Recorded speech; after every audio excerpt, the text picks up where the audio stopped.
Yo, what is going on, gamers, and welcome back to the channel. Hey, in this video, we're going to be talking about Anthem, and specifically, we're going to be trying to field this question of, is it worth your money? Is it worth your capital? Is it worth your time? Should you buy Anthem? So, first and foremost, let's just cover the basics, and some of you may already know this, but good to get it out of the way. Basics, it's a third-person shooter, right? Third person, over the shoulder. It is a looter shooter, okay? What do you mean by looter shooter? Well, essentially, you're grinding for gear. You're shooting things till they die, and you're picking up stuff off their bodies. Hopefully it's good. It's white, it's green, it's blue, it's purple, it's orange, whatever it might be, depending on the rarity level. You're trying to get better loot. That's the whole purpose of it. It is made by BioWare. Who's BioWare? Oh, these are the same people that made the Mass Effect series. If you like Mass Effect, Mass Effect 2, Mass Effect 3, same people who did that. Same people who did the Dragon Age series as well. So some of the things those games have in common is, you know, you're after, it's like an RPG, right? You pick a role, you play to the strengths of that role, you unlock new abilities, you unlock new weapons, and you're also after fat loots as well. And the last thing about it is that maybe this is a big deal for you, I don't know, but there's no PvP. It's a PvE-oriented game. It's only players grouping up together or playing solo and trying to take down AI combatants in this massive world. And it is a big open world RPG as well, with directed places that you can go for story missions and things like that. But you also have the freedom to just load into a giant space and go exploring and interacting with public events and things like that. So those are the basics of the game, and the game revolves around, sometimes RPGs have subclasses. This game has Javelins. They're Exosuits called Javelins, and you pick which Exosuit most fits your playstyle. Maybe you want to play all of them, I don't know. But there are 4 for you to choose from. One is the Colossus, and that is the tanky subclass.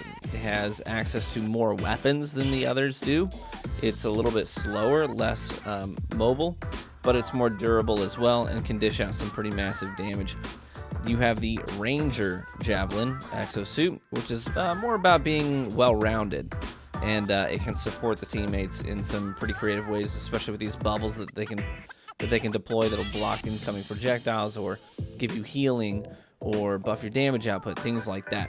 You have the Storm, which is sort of like a play on the Mage subclass, but this Javelin, this Exosuit, is an Elementalist, essentially.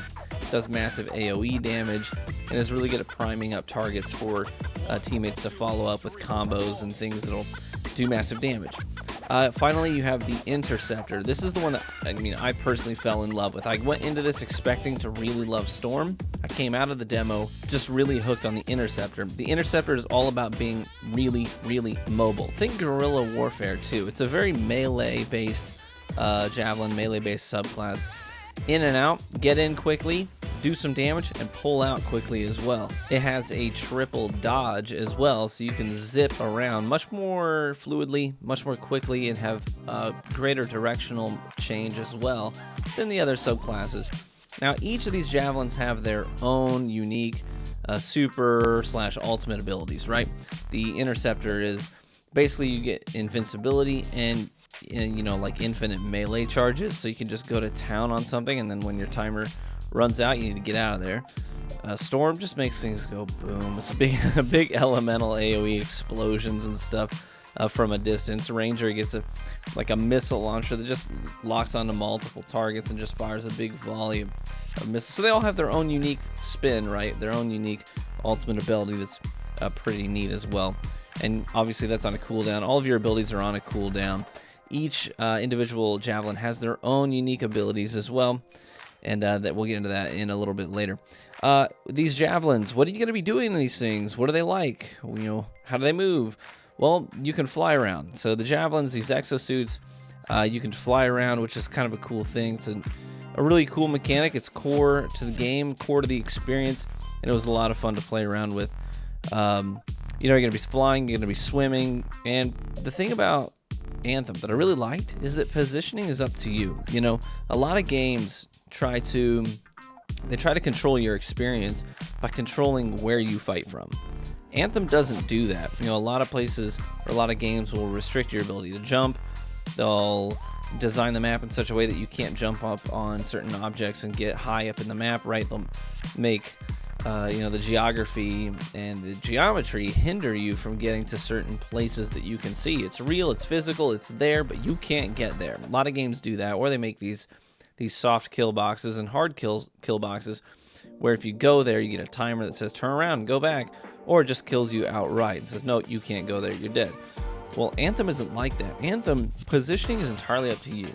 The way that you approach an engagement could vary greatly depending on how you choose to position yourself. You can fly anywhere in the space that they give you. Fly anywhere. Position yourself anywhere. And even if there's not a, surface to stand on, well, guess what? Your exosuit can fly, and it can also hover. So you fly up to where you want to fight from, hit the hover button, and you just chill there, right? You chill there until your engines overheat or whatever, and you can fight from literally any position that you can see. You can go there obviously there's some limitations to that. The skybox has its limit, but for the most part, anytime you're in a fight, go anywhere you want to go and fight from any position you want to fight from. And that's one of the things I loved most about the game. Anthem just leaves a lot of freedom of choice up to the player about how they're going to fight. What's another thing you're going to be doing with these javelins? Well, you're going to be customizing, okay? You're going to be customizing a few different things. You're going to be customizing your abilities. So it's not a set list of abilities that you have, and you can't change it. In fact, as you're out there in the world, you're completing missions, you're opening loot chests, you're killing bosses, and you're getting these drops. Some of these drops are actually new abilities for you to play around with. And you could get the same ability, but with like a different elemental effect even. So there's just a lot of freedom for you to go out there and find and grab and collect all these different abilities and kind of play a mixing and matching game about how you want to use those abilities. What fight am I going into? What abilities do I want to have equipped as I go in there? You can customize all of that. And you're even thinking about, okay, well, some of these things in here are going to be heavily armored, so I want to have something that's armor piercing, that can do a lot of damage against yellow health bars. Or maybe it's things that have shields and you really want to take out the shields. So you're going to customize yourself according to the experience that you're going into. So it leaves a lot of variety, of the ways that you play, the way that you fight. It leaves the choice up to you. So you got a lot of customization options in terms of your abilities that you're using. Also, weapons. It is a shooter after all. So you've got 2 weapon slots. Do I want a sniper? Do I want a machine pistol? Do I want light machine gun? Do I want a grenade launcher? Do I want a shotgun? Do I want a sniper that's fully automatic, or do I want a sniper that I have to charge up and release a really heavy round? There's a lot of variety even within the weapons themselves. So not all ARs are equal, not all machine pistols are the same or behave the same. So there's a lot of freedom for you to decide what you like and how you want to use it. Now maybe you're playing a ranger javelin, and you're like, I'm really spec for some long-range combat. So, you choose to go AR or maybe a burst rifle and a sniper rifle. That's fine. Maybe you're playing interceptor, and you're like, hey, I'm up in the mix a lot. Like I boost in, I want to do some big damage, and then dodge out, right? Great. Use a shotgun and a machine pistol in your loadout. So there's a lot of customization options available to you, depending on how you want to play the game. Lastly, you're also going to be customizing the way that you look. So in the gaming industry, they call this peacocking. So how do you want to stand out? How do you want yourself to look, really cool or really unique? Or, what's your unique flavor, okay? So you can customize the paint job on your exosuit, what the color scheme is, and which parts of the armor are which colors. There's a lot of freedom for you to mix and match there. Also, you have these things called vinyls, which, just like in a racing game, you've got these preset vinyls, these preset sort of designs that if you say, hey, that's really cool, I just want to wear that, you can do that. So you buy the vinyls with the credits, the in-game currency, and you go and slap it on yourself. So you got a lot of customization options with how you look. Also, you can swap out your armor pieces. Like, what are my legs going to look like? So not all interceptors are going to look the same. Especially once you get further into the game, you're going to see a lot of variety in the way that they look. And that's really cool too. I love looking different, feeling different, and having my own spin on things. So that's a wonderful option to have, customizing my abilities, my weapons, and also the way that I look. So what's my gaming experience going to be like? What am I actually going to be doing in this world? Well, there's an overarching storyline, right? and you can, I won't go into depth about that, but maybe for another video. But there's a storyline that you're going to be trying to complete, understanding what the ramifications of these bad guys are in the world, and you know what you're going up against, and why you're fighting, who you're fighting, what you're fighting for, who you're fighting for. So all that's going to be explained in the story. So you have these missions. You also have the ability to free roam, just load into these, you know, this big open world and explore at your leisure. And think of it kind of like, in that sense, sort of like a Borderlands maybe, or even like a Diablo. You know, you can go to all these different big areas and explore, fight the things that spawn there if you choose to. But there's also public events that are happening too, real time. So an event will spawn in somewhere on the map, and anyone who's in that instance will be notified. So you and other random players in the world could be grouping up. You know, you're on opposite sides of the map doing your own things, but an event spawns, so you just converge, you take out the boss or whatever it is, you do the activity, and at the end of that activity you're awarded a chest. You open the chest, you get loot, right? And so that's pretty cool. Also, there's these things called strongholds. Okay, so it's sort of like a, I wouldn't call it a raid, but it's I don't know, maybe it's sort of like a Destiny strike, right? Think of it like a Destiny strike. You can change the difficulty level of it and go through this activity. It's pretty linear. Ultimately, you're going to end up at a boss with their own unique mechanics and own unique aesthetic. You take that boss out, you get fat loot, right? And somewhere along the way, sometimes along the way, you're getting loot on these at the checkpoints, right? You complete a specific encounter and you get a chest. And you open up that chest, you progress onto the next encounter, etc., etc. So those are pretty fun. The strongholds are pretty fun, and they look pretty interesting as well. And the ones that you know, we've played so far, or we've seen so far, generally you're looking at, I don't know, depending on, you know, how well you know the stronghold, could take you 10 minutes, could take you 20 minutes. It all depends. But yeah, those are pretty fun. Moving on. So a lot of people had a bad taste in their mouth because of the VIP demo. Now the demo itself had some issues. The good news is that those issues were more like client side. It wasn't the game experience itself, it was more like server issues. And server issues, especially on day one of a demo, of a beta, I mean, they're very, very common. I mean, you can't prepare enough for having, you know, over 1 million people trying to access your servers simultaneously. So the good thing is, you know, these demos, they're good because they help them weed out some issues early on before launch, so that we avoid issues like that at the actual launch. So we had server issues getting into the servers. A lot of people had a hard time just accessing the game in general, firing it up at the demo. Some people had issues with these infinite load screens, where you go to launch an expedition, a mission of some kind, and your loading screen would take you to 95% and then stop. It would just halt you and it would freeze. You couldn't make any progress. You could wait 20 minutes, you could wait 20 hours, and you wouldn't get any progress on your load screen. You'd have to kill the application, kill the origin, you know, desktop app or whatever. If you're on console, you don't have to do that. But you kill the game, you restart it all over, and you know, try and get back into that mission. So it was a real cluster duck. But luckily they said we'll have that taken care of for launch. So that's good that we won't have to deal with that. And you also had things like disconnecting in the middle of a stronghold, usually near the boss, like at the boss fight. It happened to me 3 times. You get to the boss, you're fighting the boss, doing damage. You're like, hey, we're gonna burn this thing, we're gonna get some cool loot, and then suddenly it just kicks you out. Everyone just hits a load screen and it kicks you out. You're like, really? So they talked about that. That should be fixed as well.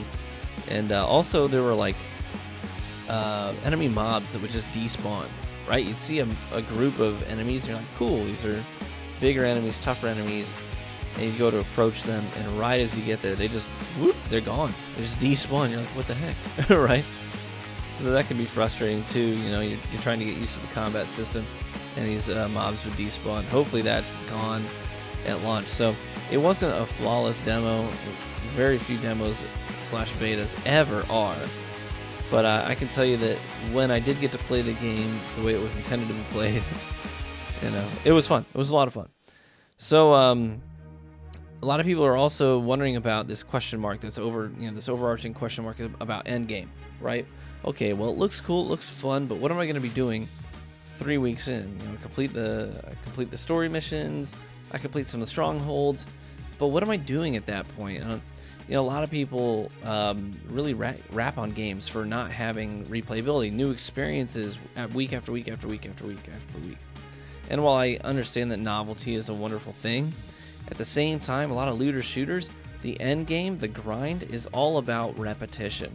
You're doing the same activities over and over and over and over. But why are you doing them? Well, you're doing them for a couple different reasons. One, to get better loot. And two, to do that same activity at a greater difficulty. Some of the greatest looter shooters in the history of gaming are some of the most repetitive games ever. I'm talking Borderlands 1 and 2, Diablo. The Diablo series, very much the same. When you complete the story, what do? You just restart it, and you restart it at a higher difficulty, and you go all the way through that increased difficulty level, and you get loot along the way. And when you finish it, you're like, I think I'm ready. I think I've got good enough loot to amp up the difficulty and restart all over again, right? And you're just grinding, going into the same dungeon or whatever it may be, and you just do it over and over and over and over and over, and you kill the same boss over and over and over and over, and eventually they drop something you don't have, or better than what you do have, and that's a good feeling. We don't know a ton about the end game, but I can imagine it's probably going to be much like that. Okay, you're not going to experience something brand new, week after week after week. It's going to be a lot. It's going to be a lot of repetition, and so you're going to be amping up the difficulty, easy, normal, hard, Grandmaster 2, and as you do that, you're going to get access to better drops. So it's all about just taking your identity further, and taking your power further, and the way that your gear is spec'd further to the next level. And you're going to need to diversify what you have too. You can't just get one great loadout, because that great loadout could be terrible in a specific stronghold that has just a ton of shielded opponents, but you don't have anything that's really good against shields or whatever it may be. So you're going to need to diversify as well and get a lot of good loot. So the end game is probably going to be a lot like that. Well, these are some of my thoughts. This is basically what the game is going to look like. The question is, does that sound appealing to you? I don't know what kind of gamer you are. Some gamers are real sticklers. They're like, if it's not first person, I don't want to play it. It doesn't matter how good the game is. If it's not a first person game, I don't want to play it. Some people are real sticklers on that, and I get it. Some gamers are real sticklers on PvP. Look, if there's no PvP, I'm not interested. I just like PvP. You know what? If that's the kind of gamer you are, that's fine. Don't buy this game. It has no PvP. Make an informed decision about whether or not you're going to buy this game based on what you know about yourself, what you enjoy, and now you have information about what's in the game. What's it look like? How does it play? What am I going to be doing?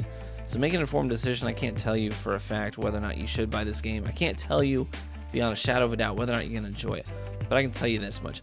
I really loved playing this game. I had a blast, especially when I started to get used to the mobility and really just got the controls down and had the freedom to go where I wanted to go and move how I wanted to move and approach these fights in the way that I wanted to approach them. It was a fantastic experience. So hopefully I have equipped you with some knowledge and you can make an informed decision about yourself and whether or not you're going to play this game.